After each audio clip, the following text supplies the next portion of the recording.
Hello, hi everyone. I am Diksha Tiwari, dealing with Criminal Procedure Code. This is the lecture 1. हम लोग criminal procedure code start करने से पहले समझ लेते हैं कि हम क्या क्या चीज़ें करने वाले हैं इसमें। सबसे पहले तो हम जब क्रिमिनल प्रोसीजर कोड स्टार्ट करेंगे तो हम उसकी कॉन्स्टिट्यूशनल ज्यूरिस्प्रूडेंशियल एसेंस के बारे में बात करेंगे कि सीआरपीसी क्यों हमने बनाया, क्या ज़रूरत थी, क्यों ये कोड लेके आने की हमें ज़रूरत पड़ी, क्यों ये कोड लेके आए। उसके बाद there are various interpretation, the rules of interpretation in CrPC में मोस्टली अगर आप देखें तो mischief rule which is also known as Heydon's rule is followed. तो हम इसके बारे में भी थोड़ा सा बात करेंगे।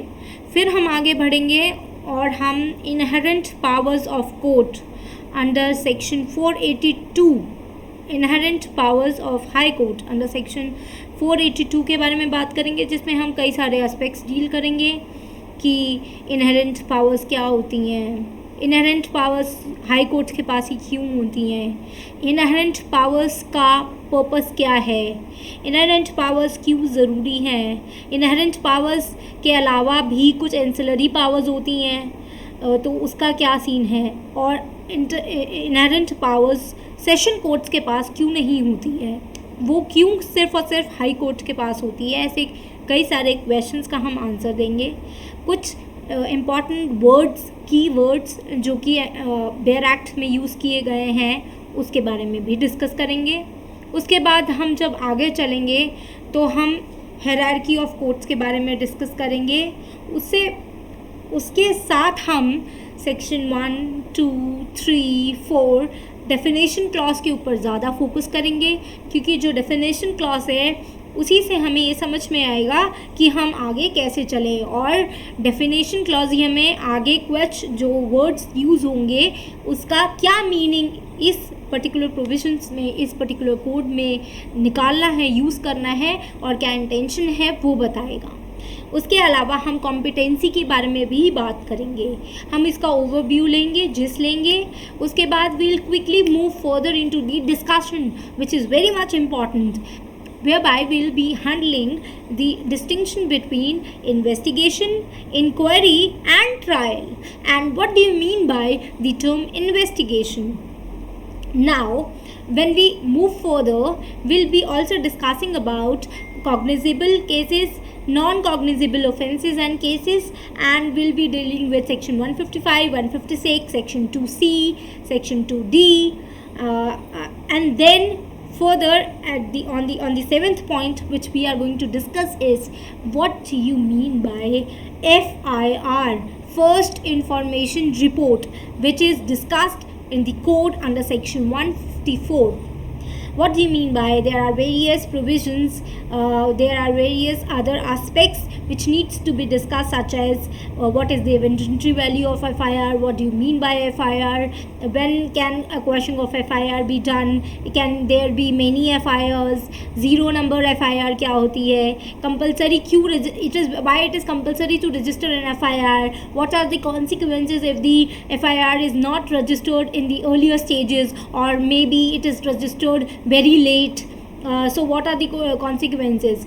Then we'll move further to the occurrence report. What do you mean by the occurrence report, which is dealt under section from section 157 to 159 of the CRPC, and the important areas which we are going to discuss will connect to privileged communications, which is in Indian Evidence Act from section 126, 124, 120, 121. These are the sections which will be dealing it, and we'll be connecting it कि जो privileged communications होती है magistrates और police official के बीच में, उसकी क्या authenticity है अकरेंस रिपोर्ट के टाइम पे।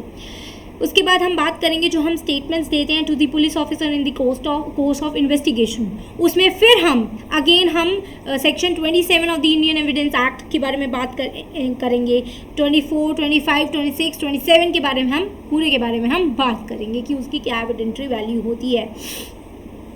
उसके बाद when we'll move further, we'll be dealing with the confession aspect, whereby 164 we'll be dealing in depth with the case laws, and we'll also be stating certain other circumstances also उसके बाद हम आगे चलेंगे. हम will be talking about police remand, default bell, and in that will be discussing section 57, 56, 58.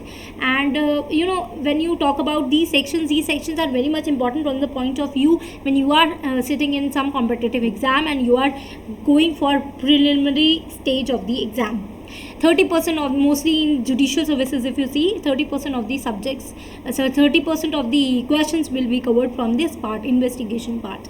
Then let's move further into the more of the sections 169, 170, which is very much important technically.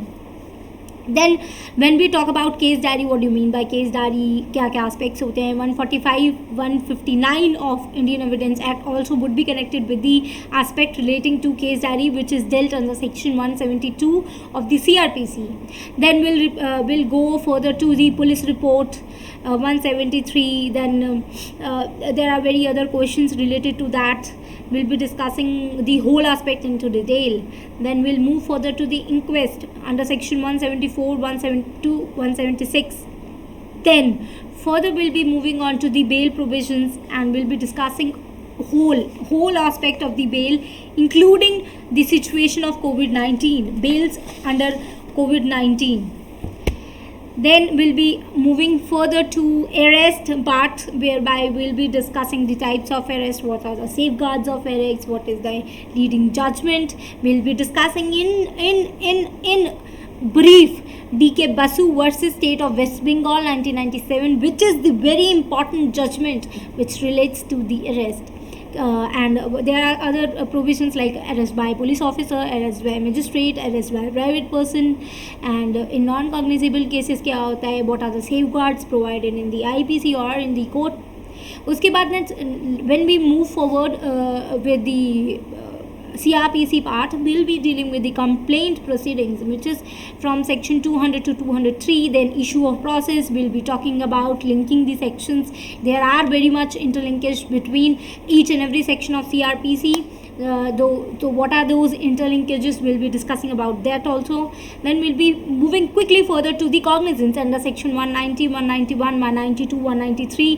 Whatever happens when a magistrate takes cognizance, if a magistrate has taken cognizance and the aggrieved person, the accused person sees or finds some interest of the particular judicial magistrate only, then he can ask for the transfer also. So those provisions we'll be discussing further. Let's move further quickly to the part of the limitation for taking cognizance, which is section 467 to 473. We'll be discussing about charge, joinder of charges, किस तरीके के charge होते हैं, कितने charges एक time पे join कर सकते हो, जॉइंडर ऑफ एक्यूज्ड पर्सन्स क्या होता है, स्टे ऑफ चार्ज क्या होता है. Then will be moving further to the trials, the sessions trial, the warrants trial, the summons trial, and the summary trials. We'll be discussing the whole aspect about it, and then we'll be discussing about the aspect of plea bargaining. What do you understand by the term plea bargaining, and why is it included in the CRPC? What was the reason behind coming of the plea bargaining concept? Then when we move quickly further to the further aspects of the CRPC, it includes reference, revision and appeal. It does not have review. CRPC में कभी review नहीं होता, सिर्फ reference, revision और appeal होती है. उसके अलावा हम जब बात करते हैं तो हम मेंटेनेंस के प्रोविजंस के बारे में भी बात करते हैं. Maintenance is again a very important topic which I will be discussing in depth. Then we'll move further to the jurisdiction aspect, the transfer of the cases, if there is any irregularity in proceeding, then what will happen. Then we'll be discussing the summons, the warrants under section 61 to 81, which is also very much important from the point of view of the preliminary examination. We'll talk about proclamation, attachment, production of things, recording of evidences, then some provisions which relate to lunatic person, then how will disposal of property be done, then the aspects related to the execution, either it may be either suspension, remission, commutation of the sentences, and this is the whole gist which I am going to discuss with you in my upcoming lectures. Now let's get started. So what do you why do you think that we need criminal procedure and what is the jurisprudential essence because of which we need to bring this criminal procedure code into existence. So when you talk about criminal procedure, so the larger purpose of creating CRPC was to serve the societal interest by finding the culprit and then punishing him as the crime is considered a wrong against society, and it might create a fear in the hearts of the society. So in order to do away with the fear of the society, fear impact from the society, it is very much important to bring into force criminal procedure code. And it was also created in light of essential principles of natural justice, which we say principles of justice, equity and good conscience. Natural justice principles are there. Then when we move further, we talk about the aspects of the interpretation. What sort of interpretation do we need to do? Do we need to apply when we are talking about CRPC?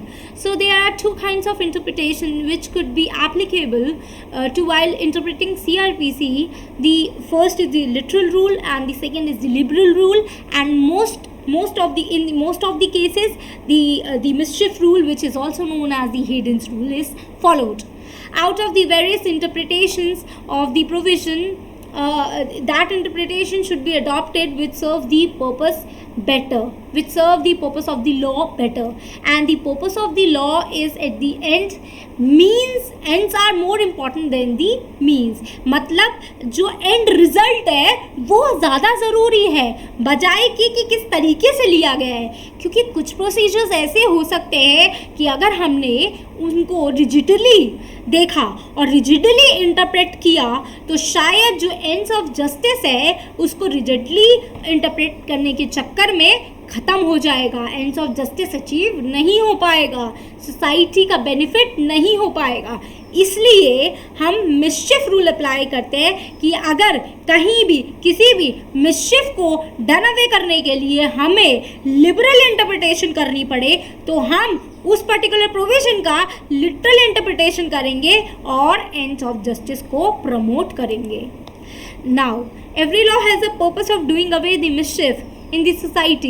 Whenever there is an ambiguity about such provisions, that interpretation should be adopted which serves the purpose of doing away with the mischief to the best. I hope आप लोगों को सब समझ में आया होगा।